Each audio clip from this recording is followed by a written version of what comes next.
আসসালামু আলাইকুম, স্বাগত বাংলাদেশী সংবাদে। আপনাদের সাথে আছি সাদাত শাকির। শুরুতে বিআরবিকে সংবাদ শিরোনাম। রাজধানী সহ সারা দেশে বিএনপির বিভাগীয় সমাবেশ। খালেদা জিয়ার মুক্তি ও বিদেশে চিকিৎসার ব্যবস্থা করতে সরকারের প্রতি আহ্বান। বিএনপি দেশে বিশৃঙ্খলার চেষ্টা করছে, গণমাধ্যমে গঠনমূলক সমালোচনার আশা ওবায়দুল কাদেরের। টেলিভিশনগুলো মুক্তিযুদ্ধের চেতনাতে কাজ করে যাচ্ছে, অভিমত অ্যাডকোর। বেসরকারি বাস মালিকেরা শুধু ঢাকায় শর্ত সাপেক্ষে হাফ ভাড়া নিতে রাজি হলেও শিক্ষার্থীরা চায় দেশ জুড়ে বাস চাপায় ছাত্র নিহতের প্রতিবাদে বিক্ষোভ। অমিক্রন মোকাবেলায় আবারও চালু হচ্ছে নো ভ্যাকসিন নো সার্ভিস। বন্ধ থাকছে আফ্রিকা থেকে মানুষের আসা যাওয়া, ফ্লাইট বন্ধের চিন্তাভাবনা। দেখছিলেন বিআরবি কেবল সংবাদ শিরোনাম, এবার বিস্তারিত। বেগম খালেদা জিয়াকে বিদেশে যাবার অনুমতি দেওয়ার দাবি জানিয়েছেন বিএনপি মহাসচিব মির্জা ফখরুল ইসলাম আলমগীর। রাজপথে আন্দোলনের মাধ্যমে সে দাবি বাস্তবায়ন করা হবে বলে হুঁশিয়ারি দেন তিনি। বিএনপি নেতাদের অভিযোগ, আইনের ফাঁদে ফেলে বেগম জিয়াকে হত্যার ষড়যন্ত্র চলছে। বিএনপি চেয়ারপারসনের অসুস্থতা নিয়ে সরকার মিথ্যাচার করছে বলেও মন্তব্য করেন তারা। বিএনপি চেয়ারপারসন বেগম খালেদা জিয়ার মুক্তি এবং অবিলম্বে উন্নত চিকিৎসার জন্য বিদেশে পাঠানোর দাবিতে বিভাগীয় সমাবেশের অংশ হিসেবে ঢাকায় সমাবেশ করেছে বিএনপি। দলটির নেতারা অভিযোগ করেন, সরকারের জনপ্রিয়তা নেই, তাই বিরোধী মত দমনে নির্যাতন চালাচ্ছে।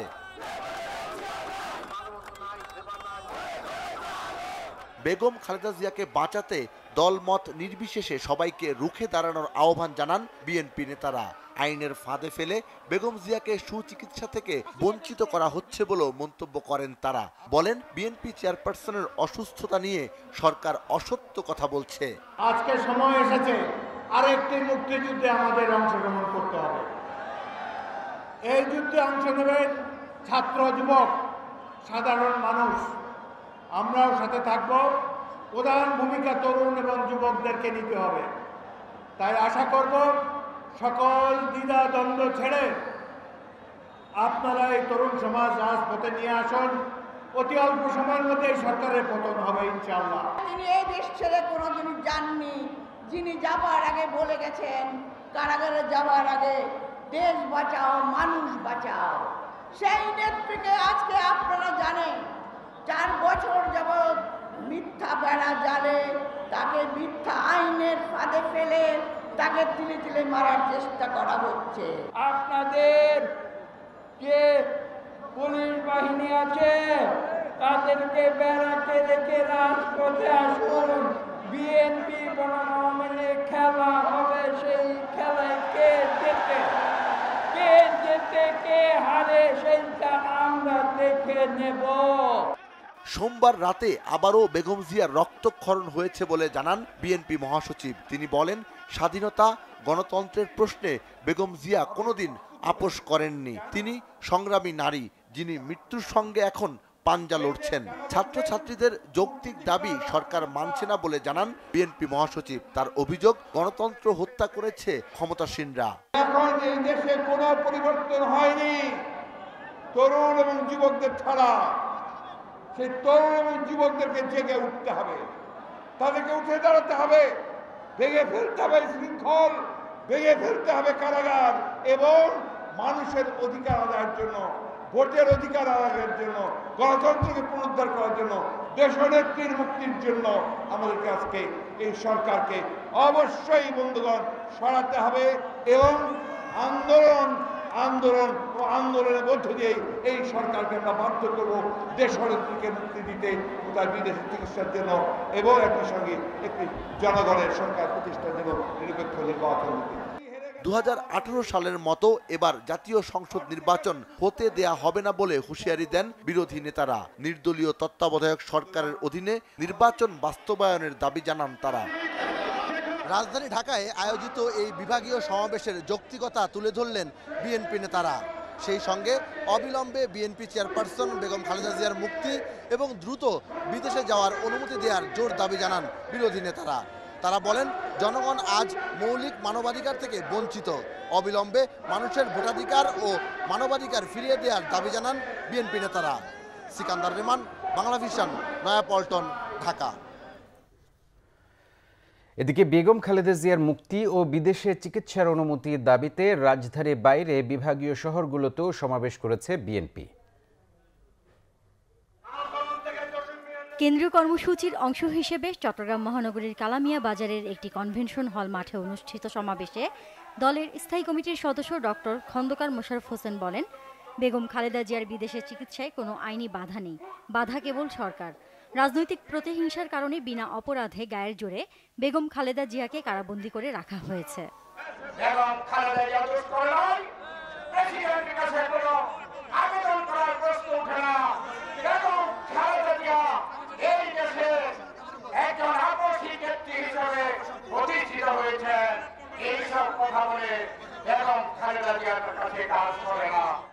আন্দোলনের মাধ্যমে কর্মীরা রক্ত দিয়ে খালেদা জিয়াকে মুক্ত করে সরকারের পতন ঘটাবে। খুলনায় সমাবেশে হুঁশিয়ারি দিয়েছেন বিএনপির স্থায়ী কমিটির সদস্য গয়েশ্বর চন্দ্র রায়। জেলা বিএনপি কার্যালয়ের সামনে কেডি ঘোষ রোডে অনুষ্ঠিত কর্মসূচিকে ঘিরে সমাবেশ স্থলে কাঁটাতারের ব্যারিকেড দেয় পুলিশ।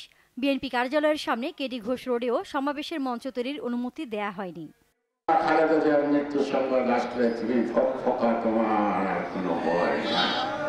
খালেদা জিয়ার এই ধরনের বিনা চিকিৎসায় দুর্ঘটনার খবর আসলে হাসিনা বাংলাদেশে 1 ঘন্টাও টিকতে পারবে না।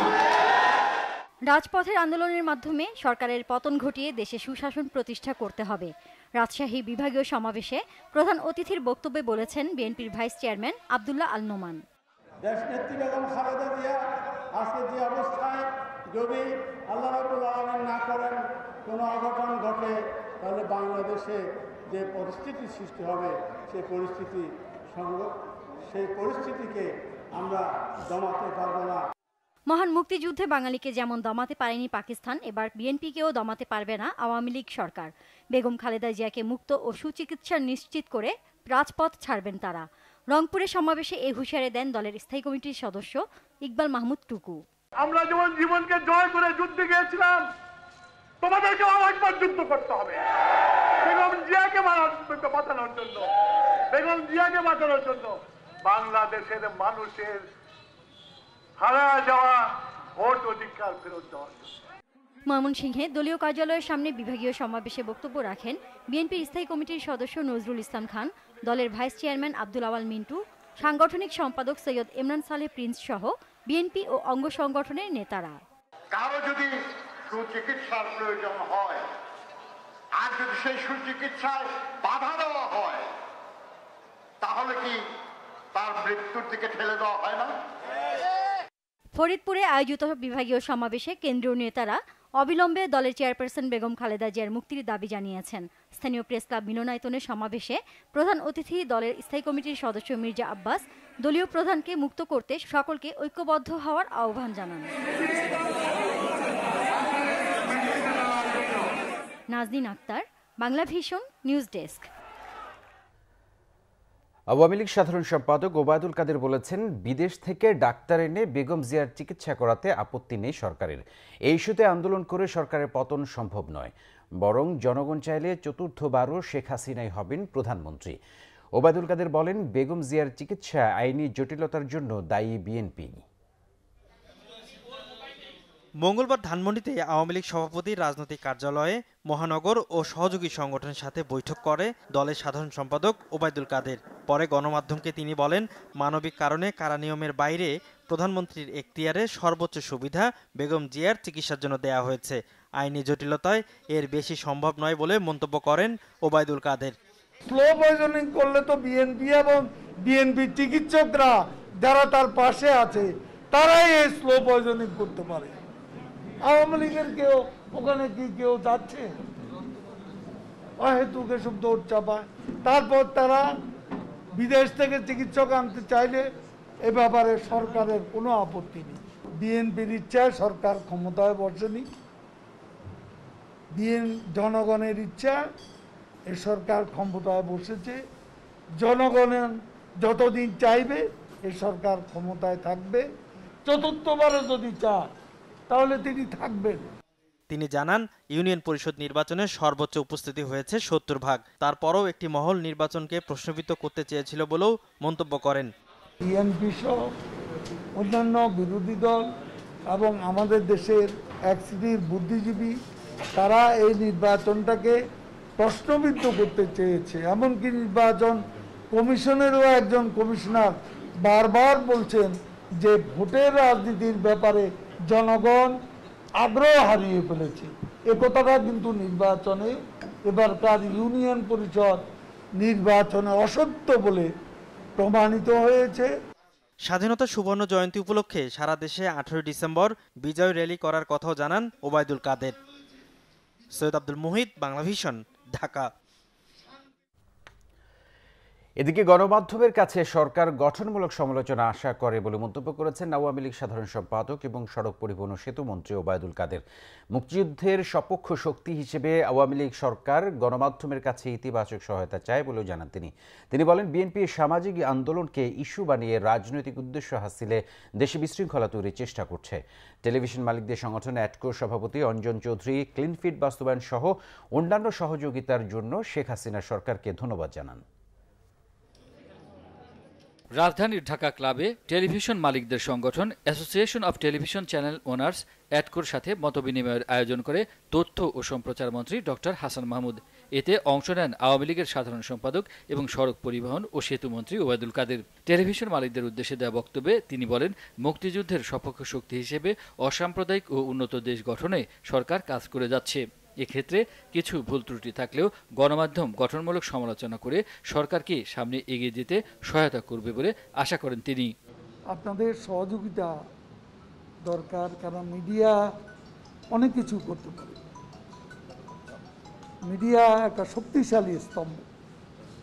আপনারা যে কোনো বিষয়ে আপনাদের ভূমিকা কোনো বিষয়কে ভালো দিকেও নিতে পারে, আবার খারাপ দিকেও নিতে পারে। আমরা তো দণ্ডিত আসামি না যে আমরা বিদেশে যেতে আমাদের আইনগত কোনো বাধা আছে। এইসব বিষয়গুলো আছে। খালেদা জিয়ার আমরা মৃত্যু কামনা করি না, কিন্তু বিএনপি আমাদের মারতে চেয়েছে। বিএনপি আমাদের জাতির পিতাকে হত্যা করেছে, তাদের নেতা শেখ হাসিনাকেই হত্যা করতে চেয়েছে। শেখ হাসিনা সেখানে মানবিকতা যেটুকু উদাহরণ দিয়ে সৃষ্টি করেছে, এটাও তো স্বীকার করতে হবে। প্রতীক না নিয়ে তারা আমাদের বিদ্রোহীদের উপর ভর করে জায়গায় জায়গায় সংঘর্ষ সংঘাতের পরিবেশ গড়ে তুলল, সহিংসতা হলো, এটা আমরা আশা করি দিই। মতবিনিময় সভায় টেলিভিশন মালিকদের সংগঠন অ্যাটকোর পক্ষে বক্তব্য দেন সভাপতি অঞ্জন চৌধুরী। তিনি বলেন, বর্তমান সরকার মত প্রকাশের ক্ষেত্রে যে স্বাধীনতা দিয়েছে তা বিশ্বের অনেক দেশেই নাই। টেলিভিশনগুলো মুক্তিযুদ্ধের চেতনাকে ধারণ করেই কাজ করে যাচ্ছে বলে জানান তিনি।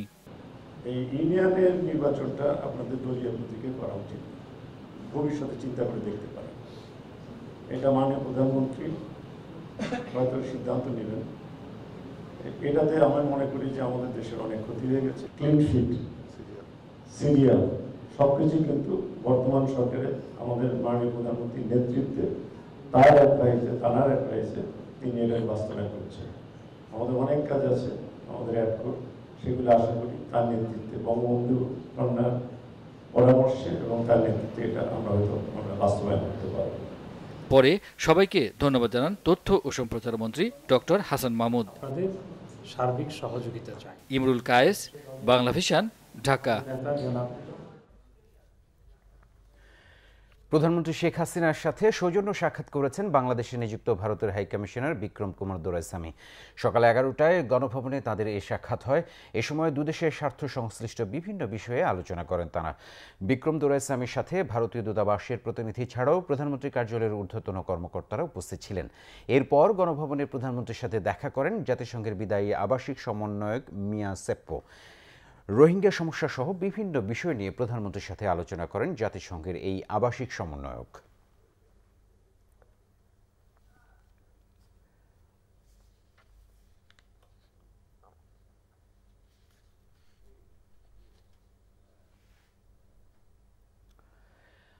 অনেকগুলো শর্ত দিয়ে অবশেষে বেসরকারি বাসেও হাফ ভাড়া কার্যকর হচ্ছে। মালিক সমিতি জানিয়েছে, হাফ ভাড়ার সুযোগ পাবে শুধু ঢাকা সিটি শিক্ষার্থীরা। সকাল 7টা থেকে সন্ধ্যা 8টা পর্যন্ত। শিক্ষা প্রতিষ্ঠান বন্ধের দিন দিতে হবে ফুল ভাড়া। অবশেষে ঢাকা শহরের শিক্ষার্থীদের হাফ ভাড়ার দাবি মেনে নিল বাস মালিক সমিতি। সকালে রাজধানীতে প্রেস ব্রিফিংয়ে সমিতির সাধারণ সম্পাদক এই সিদ্ধান্ত জানান, সাথে জুড়ে দেন কিছু শর্ত। 1 ডিসেম্বর থেকে ছাত্রদের বাসে হাফ ভাড়া কার্যকর করা হবে।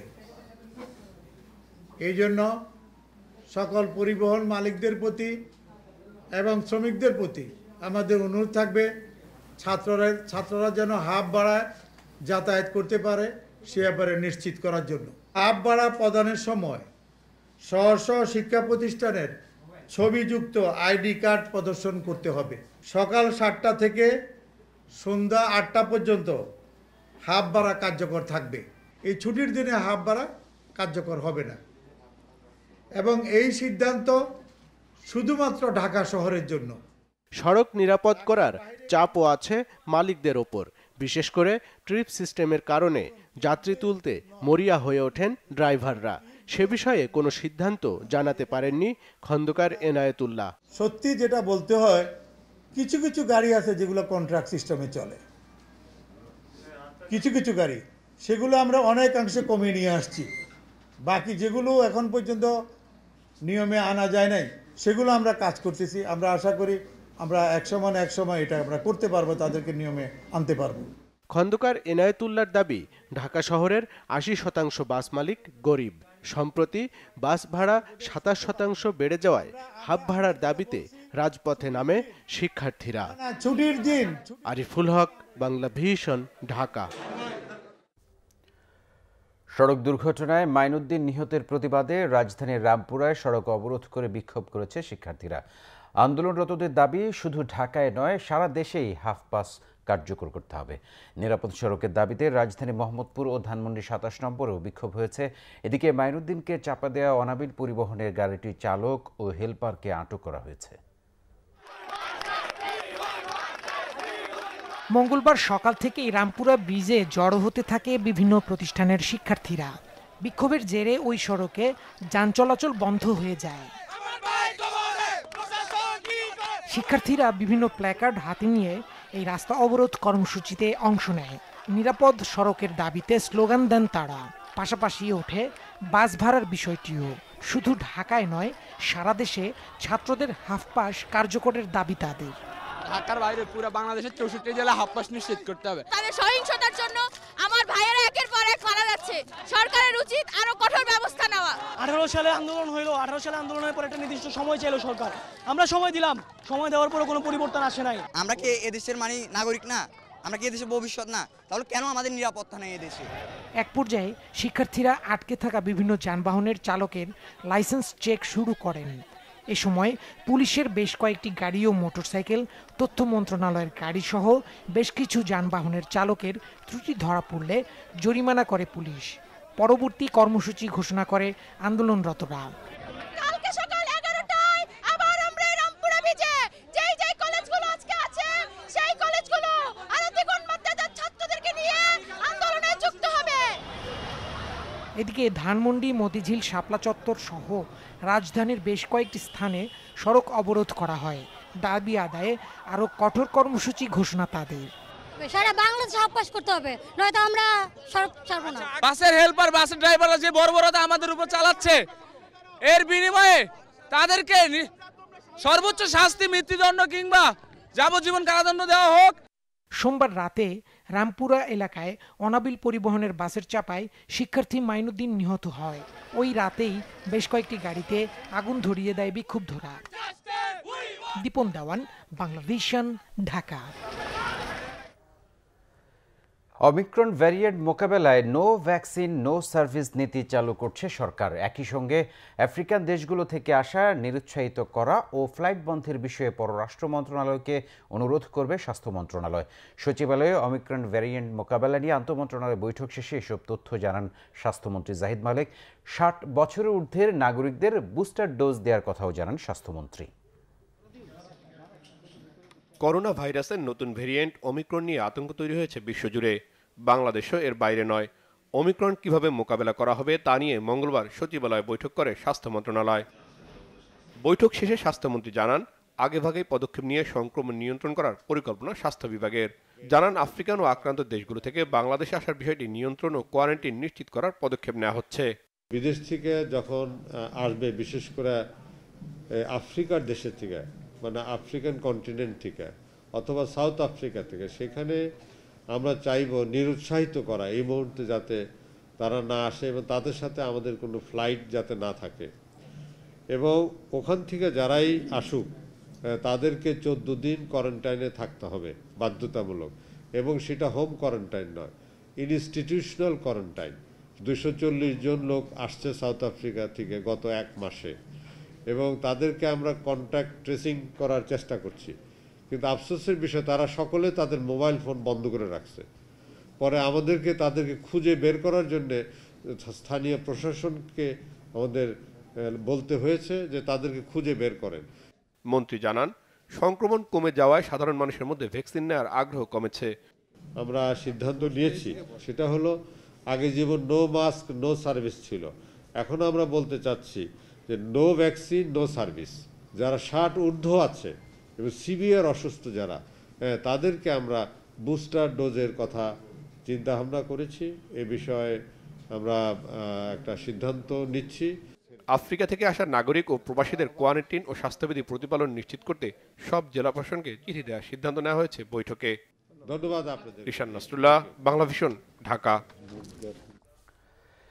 এদিকে করোনার নতুন ধরন অমিক্রনের সংক্রমণ ঠেকাতে আফ্রিকা থেকে মানুষের আসা যাওয়া বন্ধ থাকবে বলে জানিয়েছেন পররাষ্ট্রমন্ত্রী ডক্টর এ কে আব্দুল মোমেন। এছাড়া বিদেশ ফেরতদের কোয়ারেন্টাইন জোরদার করা হবে বলেও জানান তিনি। মঙ্গলবার রাষ্ট্রীয় অতিথি ভবন পদ্মায় ফ্রান্সের দেয়া 20,06,000 ডোজ অ্যাস্ট্রাজেনেকা টিকা হস্তান্তর অনুষ্ঠানে পররাষ্ট্রমন্ত্রী একথা বলেন। করোনার নতুন ধরন অমিক্রনকে কেন্দ্র করে ভারত বাংলাদেশকে যে লাল তালিকাভুক্ত করেছিল তা মঙ্গলবার সকালে প্রত্যাহার করেছে বলেও জানান পররাষ্ট্রমন্ত্রী। বাংলাদেশে করোনা সংক্রমণ পরিস্থিতি ভারতের চেয়ে অনেক ভালো বলেও দাবি করেন আব্দুল মোমেন। অনুষ্ঠানে স্বাস্থ্যমন্ত্রী জাহিদ মালিক বলেন, সরকার সফলভাবে করোনা মোকাবেলা করেছে। অমিক্রন ভ্যারিয়েন্ট ঠেকাতে সব ধরনের প্রস্তুতি নেওয়া হয়েছে। আমাদের প্রতিবেশী রাষ্ট্র ভারত, তারা এই সাউথ আফ্রিকার যে ডেডলি ভাইরাসটা আসছে, নতুন ভাইরাসটা আসছে, সেই জন্য 12টা দেশকে তারা ডেড লিস্টে আপনার রেখেছে। এবং আমরা খুব তাজ্জুব হলাম, আমাদের দেশে ভাইরাস টাইরাস এখন নাই, আমরা এটা জয় করেছি। তারপরে তারা আমাদের নাম ওই 12 জনের মধ্যে এই দিয়ে দিয়েছে। আমরা ভারত সরকারকে অ্যাপ্রোচ করি, আজকে সকালে ভারত সরকার আমাদের রেড লিস্ট থেকে উইথড্র করেছে। আমরা সাউথ আফ্রিকা আফ্রিকান কন্টিনেন্ট থেকে এই মুহূর্তে আমরা লোক চাচ্ছি না, এবং আমরা সেই দিকে একটু নজর রাখবো, আর কোয়ারেন্টাইনকে আমরা জোরদার করব। অন্যদিকে অমিক্রন মোকাবেলায় সতর্ক রয়েছে ব্রাহ্মণবাড়িয়া স্বাস্থ্য বিভাগ। করোনা পরিস্থিতি স্বাভাবিক রাখতে এবং সামাজিক সংক্রমণ রোধে বিদেশ থেকে আগত যাত্রীদের হোম কোয়ারেন্টাইন নিশ্চিত সহ সম্প্রতি দক্ষিণ আফ্রিকা থেকে আসা প্রবাসীদের বাড়িতে টাঙানো হয়েছে লাল পতাকা। মঙ্গলবার দুপুরে কসবা, নবীনগর ও বাঞ্ছারামপুরে উপজেলা প্রশাসনের পক্ষ থেকে আফ্রিকা ফেরত 7 প্রবাসীর বাড়িতে গিয়ে লাল পতাকা টানিয়ে দেওয়া হয় এবং তাদেরকে হোম কোয়ারেন্টাইনে থাকতে এবং স্বাস্থ্যবিধি মেনে চলার নির্দেশ দেওয়া হয়। জেলা সিভিল সার্জন ডাক্তার মোহাম্মদ একরামুল্লাহ জানান, সোমবার আফ্রিকা থেকে আগতদের তালিকা স্বাস্থ্য বিভাগের কাছে এসেছে। দক্ষিণ আফ্রিকা থেকে আসা 7 প্রবাসীর বাধ্যতামূলক হোম কোয়ারেন্টাইন নিশ্চিত করা হয়েছে। কোনো উপসর্গ থাকলে তাদের নমুনা সংগ্রহ করা হবে বলে জানান তিনি। চলতি সপ্তাহের শুরুতে আফ্রিকা থেকে দেশে ফেরেন কসবার 5 জন, বাঞ্ছারামপুরের 1 জন ও নবীনগরের 1 জন। এদিকে করোনা ভাইরাসের নতুন ধরন অমিক্রন নিয়ে বেনাপোল চেকপোস্ট ও বন্দরে সর্বোচ্চ সতর্কতা নেওয়া হয়েছে। স্বাস্থ্য অধিদপ্তরে পাঠানো এক চিঠিতে বন্দর এলাকায় সতর্কতা জারির বিষয়টি নিশ্চিত করেন শার্শা উপজেলা স্বাস্থ্য কর্মকর্তা ডাক্তার ইউসুফ আলী। করোনায় দেশে মৃত্যু কমেছে, তবে বেড়েছে শনাক্তের সংখ্যা। নতুন করোনা শনাক্তের ৭৯% ঢাকার। স্বাস্থ্য অধিদপ্তরের মঙ্গলবার প্রেস বিজ্ঞপ্তিতে জানানো হয়, করোনায় গত একদিনে দেশে 1 জনের মৃত্যু হয়েছে। তিনি নারী এবং তার মৃত্যু হয়েছে ঢাকা বিভাগে। এ নিয়ে মোট মৃত্যুর সংখ্যা দাঁড়ালো ২৭,৯৮১ জনে। ২৪ ঘন্টায় ১৯,৮০২টি নমুনা পরীক্ষা করে নতুন করোনা শনাক্ত হয়েছে ২৭৩ জনের, যার মাঝে ২১৭ জনই ঢাকার। এতে মোট শনাক্তের সংখ্যা দাঁড়ালো ১৫,৭৬,২৮৪ জন। এছাড়া ২৯ জেলায় কোনো করোনা রোগী শনাক্ত হয়নি। 368 জন সহ করোনা থেকে মোট সুস্থের সংখ্যা 15,40,965 জন। পরীক্ষা বিবেচনায় শনাক্তের হার 1.38, সুস্থতার হার 97.76 এবং মৃত্যুর হার 1.78। আয়কর বিবরণী জমা দেওয়ার সময় 31 ডিসেম্বর পর্যন্ত বাড়ানো হয়েছে। আগের ঘোষণা অনুযায়ী মঙ্গলবার শেষ দিন থাকায় বিভিন্ন কর অঞ্চলে ছিল উপচে পড়া ভিড়। 30 নভেম্বর পর্যন্ত সারা দেশে 70 লাখের বেশি কর শনাক্তকারী নম্বর TIN নিয়েছে বলে জানিয়েছে জাতীয় রাজস্ব বোর্ড। প্রতিষ্ঠানটির চেয়ারম্যান আবু হেনা রহমাতুল মুনিম জানিয়েছেন, করদাতাদের অস্বস্তি দূর করতে হয়রানিমুক্ত পরিবেশ নিশ্চিতে কাজ করছে NBR। জাতীয় আয়কর দিবসের অনুষ্ঠানে আইনমন্ত্রী আনিসুল হক স্বাবলম্বী ব্যবসায়ী ও শিল্পপতিদের স্বতঃস্ফূর্তভাবে কর দেওয়ার আহ্বান জানান। নির্ধারিত সময় অনুযায়ী মঙ্গলবার ছিল আয়কর রিটার্ন জমা দেওয়ার শেষ দিন, আর তাই এতদিনেও যারা আয়কর বিবরণী জমা দেননি তারাও জরিমানা এড়াতে শেষ মুহূর্তে ভিড় করেন রাজধানী সহ দেশের 31টি কর অঞ্চলে। এবার আয়কর মেলা না হলেও অনেকটা মেলার পরিবেশেই রিটার্ন জমা দিয়েছেন করদাতারা। 4 মাস ধরে আমেরিকায় ছিলাম, গতকালকে আসছি। আমি অফিসিয়াল কাজে ব্যস্ত ছিলাম, সময় দিতে পারিনি। ট্যাক্স তো দিতেই হবে, কষ্ট হলেও দিতে হবে। সবাই ব্যস্ত, এর জন্য একটু সময় দিলে ভালো হয় আর কি। উৎসব মুখর পরিবেশে আয়কর বিবরণী জমার পরিবেশ নিয়ে বেশিরভাগ করদাতা সন্তুষ্ট হলেও শৃঙ্খলা নিয়ে প্রশ্ন তুলেছেন অনেকে। এমনিতে উৎসব মুখর পরিবেশ, কিন্তু আরেকটু গুছালো হলে, যেমন লাইনটা সুন্দরভাবে হলে এটা আমার খুব সুন্দর হতো। একটু ডিসিপ্লিন থাকা উচিত ছিল। আপনি দেখেন চারিদিক দিয়ে কি হচ্ছে। মা বোনেরা এসে আমাদের পুরুষের সাথে ধাক্কাধাক্কি ঘষা লেগে বসে আছে, বা তারা দিতে পারছে না, তাদেরকে দেওয়া হচ্ছে না। যদি আলাদা একটা বুথ দেওয়া হয়, আমি মনে করি সবচেয়ে ভালো হয়। এদিকে জাতীয় আয়কর দিবসের অনুষ্ঠানে BCCI সভাপতি জসিমউদ্দিন কর আহরণে শুধু নির্দিষ্ট করদাতার উপর চাপ না দিয়ে নতুন করদাতা খোঁজার পরামর্শ দেন। উপজেলা লেভেল পর্যন্ত আমাদেরকে এখন বিস্তৃত করা দরকার। সেখান থেকে আমাদের যারা ট্যাক্স দেওয়ার মতো আছে, আপনাদেরও অনেক রিসার্চ আছে, আপনাদের রিসার্চে যে সকল তথ্যপত্র আছে, যেখানে যেখানে নতুন করদাতারা আছে, আপনারা তাদেরকে নেটের মধ্যে নিয়ে আসেন। তাইলে যারা কর দিচ্ছেন তাদের উপরে প্রেশারটা কম। সেমিনারে NBR চেয়ারম্যান জানিয়েছেন, কর হার যত কমবে ততই দূর হবে কর ফাঁকি। সবাই স্বতঃস্ফূর্তভাবে কর দিলে কর হার কমানোর সুযোগ আরও বাড়বে বলে উল্লেখ করেন তিনি। যত বেশি আমরা নেট বৃদ্ধি করতে পারবো, যত বেশি আমরা ইন্ডিভিজুয়ালের কাছ থেকে কর সংগ্রহ করতে পারবো, কর হার আমরা হ্রাস করতে পারবো যত বেশি আমরা নেট বৃদ্ধি করবো। কর দিবসে আমার আহ্বান থাকবে যে আপনারা স্বতঃস্ফূর্তভাবে কর প্রদানে আগ্রহী হন। অনুষ্ঠানে আইনমন্ত্রী আনিসুল হক জানান, রাজস্ব বাড়াতে প্রত্যক্ষ কর আয়করের কোনো বিকল্প নেই। এজন্য হয়রানি মুক্ত কর সেবা চালুর পরামর্শ দেন তিনি। আপনারা যত বেশি আয়কর দেবেন, বাংলাদেশ তত বেশি এগিয়ে যাবে। করযোগ্য আয়ের উপর কর দিয়ে আপনারা দেশের রাজস্ব বাড়াতে ও দেশের উন্নয়নে সহযোগিতা করুন। কর কার্যক্রম সহজ করতে প্রচলিত কর আইন আরও সহজবদ্ধ করার আশ্বাস দেন আইনমন্ত্রী। জিয়াউল হক সবুজ, বাংলা ভিশন, ঢাকা। জাতীয় অধ্যাপক রফিকুল ইসলামের প্রথম জানাজা হয়েছে উত্তরা 10 নম্বর সেক্টরের মসজিদে। স্বাধীনতা পুরস্কার ও 21 পদকপ্রাপ্ত অধ্যাপক রফিকুল ইসলাম মঙ্গলবার দুপুরে রাজধানীর একটি হাসপাতালে মারা যান। বাদেশা তাঁর জানাজায় অংশ নেন বিভিন্ন পেশার মানুষ। তার মৃত্যুতে শোক জানিয়েছেন রাষ্ট্রপতি মোহাম্মদ আব্দুল হামিদ ও প্রধানমন্ত্রী শেখ হাসিনা।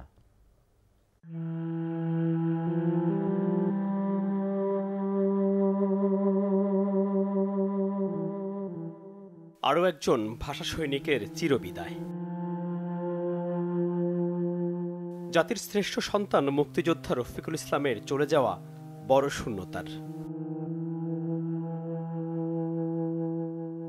স্বাধীনতা পুরস্কার ও 21 পদকপ্রাপ্ত এই জাতীয় অধ্যাপক রফিকুল ইসলামের ছিল বর্ণাঢ্য জীবন। 1934 সালের 1 জানুয়ারি চাঁদপুরের মতলবে জন্ম নেন অধ্যাপক রফিকুল ইসলাম।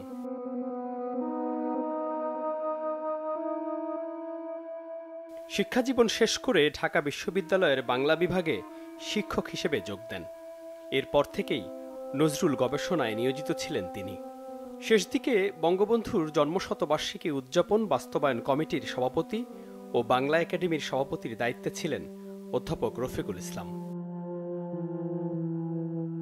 87 বছর বয়সী রফিকুল ইসলাম 7 অক্টোবর অসুস্থ হয়ে পড়ায় রাজধানীর বঙ্গবন্ধু শেখ মুজিব মেডিকেল বিশ্ববিদ্যালয় হাসপাতালে ভর্তি করা হয়। পরে তাকে এভারকেয়ার হাসপাতালে স্থানান্তর করা হয়। মঙ্গলবার এই হাসপাতালেই মৃত্যু হয় অধ্যাপক রফিকুল ইসলামের। সর্বশেষ তিনি যখন পিজি হাসপাতালে ছিলেন, স্যার এখানে গিয়েছিলাম, দেখা হয়েছে, কথা হয়েছে, ভালো হয়ে ফিরে আসলেন, আবার অসুস্থ হলেন, এখন তো না ফেরার দেশেই চলে গেছেন। তার প্রতি গভীর শ্রদ্ধা। তিনি আমাদের মাননীয় প্রধানমন্ত্রী শেখ হাসিনার শিক্ষক ছিলেন এবং অত্যন্ত একটা প্রগতিশীল একজন মানুষ, এবং অত্যন্ত এই বয়সে, তার যে বয়স, সেই বয়সে আমরা দেখেছি যে অত্যন্ত কর্মনিষ্ঠ, অত্যন্ত পরিশ্রমী একজন মানুষ। জাতি সত্যিকার অর্থে একজন প্রকৃত শিক্ষককে হারিয়েছেন। আমরা তার কাছ থেকে অনেক কিছু শিখেছিলাম। বাদ এশা উত্তরা 10 নম্বর সেক্টরের মসজিদে রফিকুল ইসলামের প্রথম জানাজা হয়। জানাজায় অংশ নেন তাঁর সহকর্মী সহ বিভিন্ন শ্রেণী পেশার মানুষ। দুপুর 1টার সময় বাংলা একাডেমিতে, 2টার সময় শহীদ মিনারে, এবং বাদ আসর হচ্ছে ঢাকা বিশ্ববিদ্যালয় মসজিদে ওনার জানাজা হবে। বুধবার সর্বস্তরের শ্রদ্ধা নিবেদন শেষে বাদ আসর ঢাকা বিশ্ববিদ্যালয় কেন্দ্রীয় মসজিদে দ্বিতীয় জানাজা শেষে আজিমপুর কবরস্থানে চিরনিদ্রায় শায়িত করা হবে জাতীয় অধ্যাপক রফিকুল ইসলামকে। মিরাজ হোসেন গাজী, বাংলা ভিশন, ঢাকা। ডিজিটাল নিরাপত্তা আইন কোনো বিশেষ পেশার মানুষকে উদ্দেশ্য করে নয়, সময়ের প্রয়োজনে এই আইন বলে জানিয়েছেন তথ্য ও সম্প্রচার মন্ত্রী ডক্টর হাসান মাহমুদ। ডিজিটাল নিরাপত্তা আইন নিয়ে এক সেমিনারে অনলাইনে যুক্ত হয়ে তিনি একথা বলেন। তথ্যমন্ত্রী বলেন, ভারত ও পাকিস্তান সহ বিভিন্ন দেশে এই আইন আছে, তাদের দেশে আরও কঠিন ধারা রয়েছে। বাংলাদেশে এই আইনের উদ্দেশ্য হচ্ছে কারো অধিকারী যেন খর্ব না হয়, কেউ যেন এই আইন দ্বারা হয়রানির শিকার না হন, সে বিষয়ে সজাগ রয়েছে সরকার। অনেকে না বুঝে এই আইনের সমালোচনা বা বিরোধিতা করেন বলেও মন্তব্য ডক্টর হাসান মাহমুদের। সেমিনারে আইসিটি প্রতিমন্ত্রী জুনায়েদ আহমেদ পলক বলেন, জাতীয় ও ধর্মীয় অপপ্রচার বন্ধ করার বিষয়টি এই আইন করার উদ্দেশ্য ছিল। মুক্তিযুদ্ধ ও জাতির পিতার বিরুদ্ধে অপপ্রচার না হয় সেই বিষয়টিও মাথায় রাখা হয়। তিনি বলেন, অনেক গবেষণা ও পর্যালোচনা করা হয় ডিজিটাল নিরাপত্তা আইন প্রণয়নের সময়। এর মাধ্যমে ডিজিটাল নিরাপত্তার সাথে যুক্ত বিভিন্ন সংস্থাকে শক্তিশালী করা হয়েছে।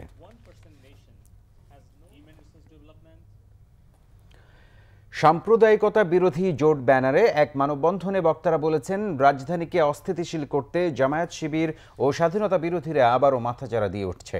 মঙ্গলবার জাতীয় প্রেস ক্লাবের সামনে মানববন্ধনে তারা একথা বলেন। বক্তারা বলেন, বিএনপির ভারপ্রাপ্ত চেয়ারম্যান তারেক রহমান লন্ডনে ফেরারি জীবনযাপন করছেন। দেশের মধ্যে তার সন্ত্রাসী বাহিনী রাতের আঁধারে পেট্রোল বোমা মেরে মানুষকে হত্যা করার ষড়যন্ত্রে লিপ্ত হয়েছে। তাদের নেত্রী বেগম খালেদা জিয়াকে বিদেশে চিকিৎসার দাবিকে কেন্দ্র করে ঘোলা পানিতে মাছ শিকারের চেষ্টা করছে। তারা আরও বলেন, একদিকে বিএনপি নেতারা মানববন্ধন করছে, বিক্ষোভ সমাবেশ করছে, দিনের বেলা কর্মসূচি পালন করেছে, আবার তাদের বন্ধুরা স্বাধীনতা বিরোধী জামায়াত শিবিরেরা রাতের আধারে চলন্ত বাসের মধ্যে পেট্রোল বোমা মেরে যাত্রীদেরকে নির্মমভাবে হত্যা করার চেষ্টা করছে। কুমিল্লার কাউন্সিলর সোহেল ও শ্রমিক লীগ নেতা হরিপদ হত্যা মামলার 2 আসামি সাব্বির ও সাজন পুলিশের গুলিতে নিহত হয়েছে। এই হত্যা মামলার 3 নম্বর আসামি সুজানগর এলাকার সাব্বির হোসেন ও 5 নম্বর আসামি সংগ্রাইশ এলাকার সাজন। কুমিল্লা জেলার ডিবি কর্মকর্তা সত্যজিৎ বড়ুয়া জানান, রাত 1টার দিকে আসামিদের গ্রেফতারে সংগ্রাইশ ও নবগ্রাম এলাকায় গেলে তারা পুলিশকে লক্ষ্য করে এলোপাতাড়ি গুলি করে। পুলিশও পাল্টা গুলি চালায়। পরে ঘটনাস্থল থেকে সাব্বির ও সাজনের গুলিবিদ্ধ লাশ পড়ে থাকতে দেখে। এই সময় ঘটনাস্থল থেকে একটি পিস্তল, পাইপ গান ও গুলি উদ্ধার করে পুলিশ। 22 নভেম্বর বিকেলে দুর্বৃত্তদের গুলিতে নিহত হন কুমিল্লার 17 নম্বর ওয়ার্ড কাউন্সিলর সৈয়দ সোহেল ও তার সহযোগী হরিপদ সাহা।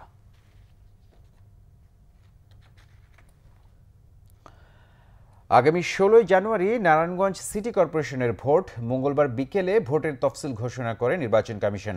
এর আগে রাজধানীর আগারগাঁওয়ে নির্বাচন ভবনে ইসির বৈঠকে তফসিল চূড়ান্ত করা হয়।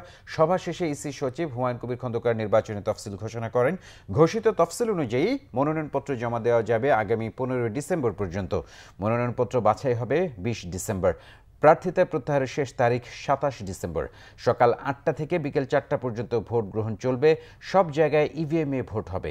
একই তফসিলে জাতীয় সংসদের টাঙ্গাইল 7 আসনের উপনির্বাচনে নোয়াখালী, নাটোরের বাগাতিপাড়া, যশোরের ঝিকরগাছা, চট্টগ্রামের বাঁশখালী পৌরসভার সাধারণ নির্বাচন অনুষ্ঠিত হবে। এবার আরও কিছু খবর নিয়ে দেখুন একটি রিপোর্ট। শিক্ষামন্ত্রী ডাক্তার দীপুমণি বলেছেন, প্রান্তিক মানুষের জীবনযাত্রার মান উন্নয়নে কাজ করছে সরকার। চাঁদপুরের হাইমচরের নীলকমলচরে সাবমেরিন কেবলের মাধ্যমে বিদ্যুতায়নের উদ্বোধন করে সাংবাদিকদের একথা বলেন। চট্টগ্রামের শান্তিরহাটে আল আরাফা ইসলামী ব্যাংকের 196তম শাখার উদ্বোধন করা হয়েছে। নতুন এই শাখাটির উদ্বোধন করেন Chittagong metropolitan chamber of commerce and ইন্ডাস্ট্রিজের প্রেসিডেন্ট ও কেডিএস গ্রুপের চেয়ারম্যান খলিলুর রহমান। এ সময় ব্যাংকের সাবেক চেয়ারম্যান ও মীর গ্রুপের চেয়ারম্যান মীর আহমেদ সওদাগর, ব্যাংকের চেয়ারম্যান সেলিম রহমান এবং ব্যবস্থাপনা পরিচালক ও সিইও ফরমানার চৌধুরী উপস্থিত ছিলেন। টাঙ্গাইলের সখীপুরে ইসলামী ব্যাংক বাংলাদেশ লিমিটেডের 38তম শাখার উদ্বোধন করা হয়েছে। নতুন এই শাখাটির উদ্বোধন করেন ব্যাংকের managing director and CEO Mohammad Munirul মাওলা। বিশেষ অতিথি ছিলেন deputy managing director JQM Habibullah, Sakhipur উপজেলা পরিষদ চেয়ারম্যান জুলফিকার হায়দার কামাল ও সখীপুর পৌরসভা মেয়র মুক্তিযোদ্ধা মোহাম্মদ আবু হানিফ আজাদ। পরে শাখার CRM বুথ উদ্বোধন করা হয়। শেষ হলো Walton smart fridge smart maker season 2 শীর্ষক ভিডিও নির্মাণ প্রতিযোগিতার প্রথম রাউন্ড। ওয়ালটন রেফ্রিজারেটর আয়োজিত স্মার্ট ভিডিও কন্টেস্টের প্রথম রাউন্ডে বিজয়ী সেরা 10 নির্মাতার প্রত্যেকে 50,000 টাকা পেয়েছেন। এই টাকায় তারা দ্বিতীয় পর্বের জন্য আরেকটি ভিডিও নির্মাণ করবেন। রাজধানীর ওয়ালটন কর্পোরেট অফিসে আয়োজিত এক অনুষ্ঠানে সেরা 10 নির্মাতাকে পুরস্কৃত করা হয়। এ সময় উপস্থিত ছিলেন ওয়ালটন হাইটেক ইন্ডাস্ট্রিজ লিমিটেডের DMD নজরুল ইসলাম সরকার, ইভা রিজওয়ানুল নীলু ও মোহাম্মদ হুমায়ুন কবির, কন্টেস্টের সিজন 2 বিচারক প্যানেলের 3 সদস্য, জাতীয় চলচ্চিত্র পুরস্কারপ্রাপ্ত অভিনেত্রী কুসুম শিকদার, ওয়ালটনের সিনিয়র এক্সিকিউটিভ ডিরেক্টর ও প্রধান বিপণন কর্মকর্তা ফিরোজ আলম এবং সিনিয়র এক্সিকিউটিভ ডিরেক্টর ও head of brand management Amin Khan সহ অন্যরা। রুফটপ সোলার সিস্টেম স্থাপনের ওপর এক কর্মশালার আয়োজন করা হয়েছিল রাজধানীর একটি হোটেলে। H&M এর সরবরাহকারীর মাঝে রুফটপ সোলার প্রযুক্তিকে উৎসাহিত করাই ছিল কর্মশালার উদ্দেশ্য। এতে প্রধান অতিথি ছিলেন বিদ্যুৎ সচিব ও ইটকলের পরিচালক হাবিবুর রহমান। উপস্থিত ছিলেন অর্থ মন্ত্রণালয়ের অর্থনৈতিক সম্পর্ক বিভাগের সচিব ফাতিমা ইয়াসমিন সহ অন্যরা। দেশের বিশ্ববিদ্যালয় পর্যায়ের পুরকৌশল বিভাগে শিক্ষার্থীদের উৎসাহ দিতে আয়োজন করা হয় ভিন্নধর্মী এক প্রতিযোগিতা GPH ইস্পাত প্রথম আলো ইঞ্জিনিয়ার্স। দেশের বিভিন্ন বিশ্ববিদ্যালয়ের পুরকৌশল বিভাগের শিক্ষার্থী ও সদ্য স্নাতকেরা অংশ নেন। 223টি দলের মধ্যে সেরা 10 দল বাছাই করা হয়েছে। রাজধানীর একটি হোটেলে প্রতিযোগিতায় বিজয়ীদের হাতে ক্রেস্ট, মেডেল, সনদপত্র ও নগদ টাকা দেয়া হয়। প্রধান অতিথি ছিলেন বাংলাদেশ প্রকৌশল বিশ্ববিদ্যালয়ের উপাচার্য অধ্যাপক Satyaprasad Majumdar. Holy family red crescent medical college হাসপাতালের ডেন্টাল ইউনিট বহির্বিভাগ আধুনিকরণ ও অত্র ইউনিটের ওয়েবসাইটের উদ্বোধন করা হয়েছে।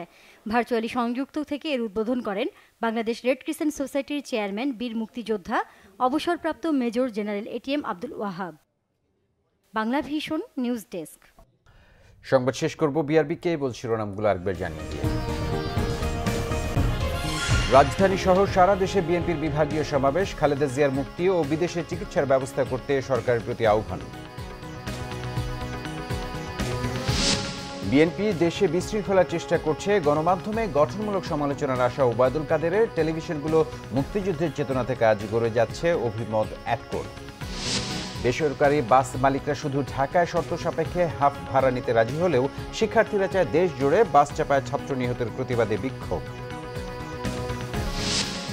অমিক্রন মোকাবেলায় আবারও চালু হচ্ছে নো ভ্যাকসিন নো সার্ভিস, বন্ধ থাকছে আফ্রিকা থেকে মানুষের আসা যাওয়া, ফ্লাইট বন্ধের চিন্তাভাবনা। প্রিয় দর্শক, এই ছিল এখনকার মতো। পরের সংবাদ রাত 1টায় দেখার আমন্ত্রণ রইল। এছাড়া বাংলা ভিশন সংবাদ ও সংবাদ সংশ্লিষ্ট অনুষ্ঠান দেখতে ভিজিট করুন www.bvnews24.com ও facebook.com/banglavishnewse এবং সাবস্ক্রাইব করুন youtube.com/banglavishnnews। ধন্যবাদ সবাইকে সাথে থাকার।